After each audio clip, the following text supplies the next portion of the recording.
Tampa Bay Buccaneers are looking to bounce back after a tough Sunday Night Football loss as they host the Arizona Cardinals here in Week 13. My name's Tyler, here with my brother Ryan. We're going to break down this game and provide our predictions at the end. So be sure to leave a comment and hit that subscribe button. Get notified when new videos come out. We're trying to get to 100 new subscribers this week, and let's see if we can do it in this video alone. And Ryan, Tampa Bay Buccaneers, super tough loss, but also to Baker Mayfield. He ended up getting hurt, sprained left shoulder, so it's not throwing shoulder, but he clearly was in a lot of pain. So his status is going to be up in the air here for this one. Curious to see how how they're going to manage this, because also Baker Mayfield, I think, arguably might be one of the toughest QBs in the league. And so he's going to say, look, it's my non-throwing shoulder. I'll be fine. Yeah. And as someone who sprained their AC joint before, it is extremely painful. And it was my non-dominant. It was my left shoulder also. So, but he's also much tougher than myself, and he's also worth millions of dollars. I'm not. I'm worth a couple pennies, thanks to YouTube. But in general, though, this Tampa Bay team has also just been struggling in general. But it sucks too, because even though I know I'm a Falcons fan, they're really fun to watch. It's just these injuries are now just really starting to pile up for them, especially too in their playmaking capabilities. I think they've gone through a really tough stretch of games, to be completely fair. Like you go look, you get the Rams, Bills, Patriots. All those guys are legitimate Super Bowl contenders. Lions as well too, legitimate Super Bowl contenders. I know the Lions and Bills are regressing a little bit, but Patriots and Rams, I think, could easily be in. I think the third time those two teams have played in the Super Bowl. It's a very real possibility come February 2026. And so, Mhm. losing 4 of the last 5 against some very tough teams here. And I know the Cardinals' record is 3-8. I know it is Jacoby Brissett and is the quarterback now. And Marvin Harrison Jr. has been out with appendicitis. He might be able to come back for this game. I'll double check that here while I throw it over to you. But this Cardinals team, though, is not just your average 3-8 team. If you go look at their losses, they only really have one blowout loss, and that was one where they just kept turning the ball over to the San Francisco. Well, they had two. The Seahawks turned the ball over a bunch of them, but were able to move the ball offensively. They got a lot of yards. Same thing too with the 49ers. You go look at their other losses, though. I mean, it is within 3 or 4 points in a lot of their other losses. Yeah. They have, I think, a better defense than what their record states as well too. And the Bucs, they're just struggling to stay healthy, and just I think teams are starting to figure out how to go up against now their new core of playmakers. Now, I know they have Emeka Ibuka still, but now with Tez Johnson and Sterling Sharp, it's just teams I think are starting to figure out how to play against them. And so I'm curious to see if the Cardinals are going to be one of those teams as well. Ryan, what are your overall thoughts on the Bucs, and what do you think they need to do to survive this Cardinals team? Yeah, I mean, I think the Bucks, when healthy, are like a legitimate Super Bowl contender. I think we saw it through the first 5-6 weeks of the season, where they weren't necessarily playing well, but they were still finding ways to win. And then you saw the pieces kind of come together there for glimpses, and then they just were not able to stay healthy long enough to really build any sort of momentum. And now, uh, like you said, they've just been piling up on both sides of the ball. Offensively, defensively, they're just really struggling, and it sucks. It's unfortunate to see injuries derail a team's season. We saw it last year with the Lions. Granted, it happened a little bit later in the season, but once they got in the playoffs, they couldn't compete anymore. And I'm really curious to see with the Bucks here if they're able to compete down the stretch. Now they have what is that? 4 division games left. They play the Cardinals here, then the Saints, and then the Falcons on Thursday Night Football. And then they play the Panthers, Dolphins, Panthers to close out the season. And so, those division games, one, are always tough.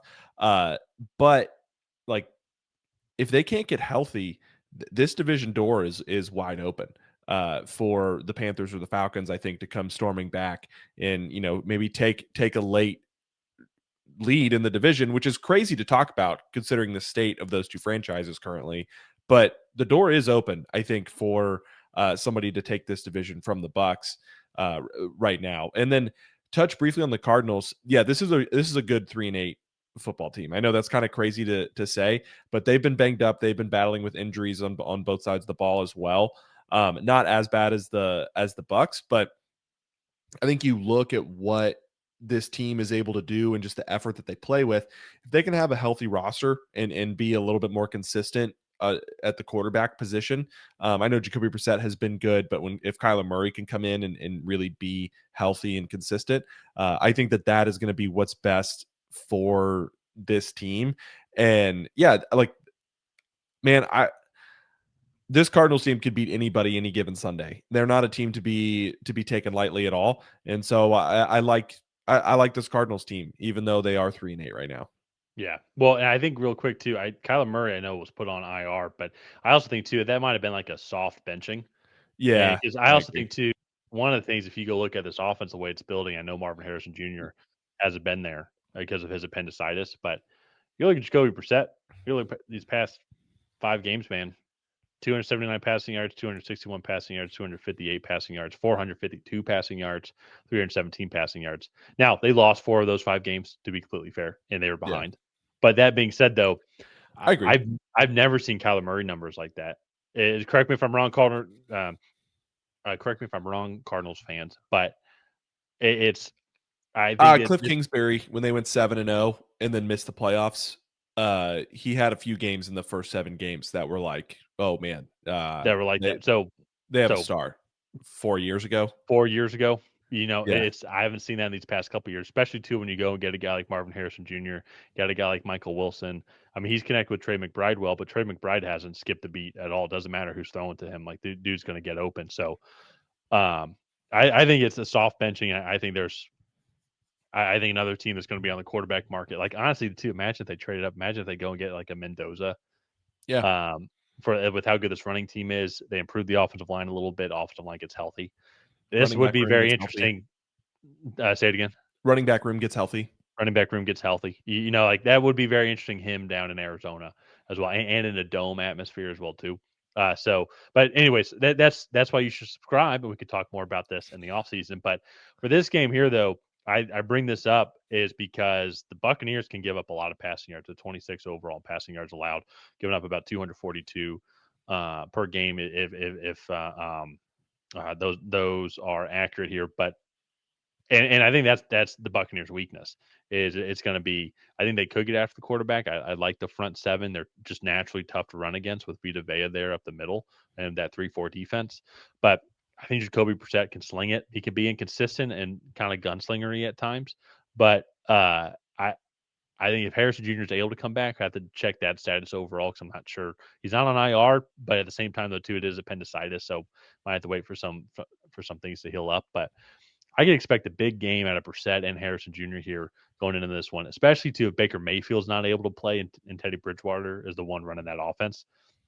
There's a lot of things that are going to be up in the air for this one, and I think too just with the injury for Baker, I think the way that Arizona's been slinging it, this defense actually is still pretty good. Even I know if you go look at their stats, like they're a little bit below average, but they have not been getting the help really that they need from their offense as well. So like they're on the field a little bit more. I think Arizona is actually going to sneak a victory out of this one, just with how banged up Tampa Bay is. I know it's at home, but I could easily change this pick throughout the week and see how Tampa Bay is going here. But Tampa Bay just has been struggling just in general here. And I think this Cardinals team, they've just lost so many close games. I think this could be one where they could pull this one out. Yeah, I I agree. Honestly, I think with how banged up Tampa Bay is, I think it leaves the door open for Arizona to come in here and get a big win. The Bucks have not won since their bye week, and usually you're able to get healthier on your bye week, but right now I just don't know, especially with Baker Mayfield getting banged up, and the energy and the effort that this Cardinals defense plays with. I just really like Arizona in this matchup as a whole. I really think that they can come in here and stun the Bucks, and Yeah. Jacoby Brissett can throw for 350, 400 yards. I mean, I just don't know if the Bucks are going to have the offensive firepower to really keep up right now. Yeah. And that's what sucks too. I mean, because it's Baker's just a fun guy to root for. This Mike Evans is a fun guy to root for as well, too, just with the history that he was going with. Unfortunately, he's not going to be able to, that record is going to, or that streak's going to break this season now, unless if he just has an amazing Week 18 game, goes for like 800 yards. But um, In general, though, they're a fun team to root for. As much as I hate saying that, being a Falcons fan, but you're kind of like I admire it. I think they're a lot of fun. They find ways to win. You go look at Baker Mayfield's career and just what he's been through, and so they absolutely can bounce back and still go and win the division. But they're not playing well. The Panthers aren't playing well. Shoot, if you just go look at the Week 12 performances, the Falcons were the best looking team, which is a sorry state of affairs for the NFC South. If that is the case, but that's a whole separate conversation. But yeah, the Bucs are keeping teams like the Panthers and the Falcons in it. So, but we'll have to wait and see. Maybe they're still going to be keeping them in it here after this one if they lose this one. Yeah, it's gonna be a good game. But I think we both think that the Cardinals are gonna pull this one out in the end. Let's go ahead. Let's wrap up this video here. If you guys have not already, please go ahead and like and subscribe. That is the best way to help out the channel. While you're down there, leave a comment on who you think is going to come out in this matchup. Will it be the Arizona Cardinals? Will it be the Tampa Bay Buccaneers? Other than that, we'll see you guys next time.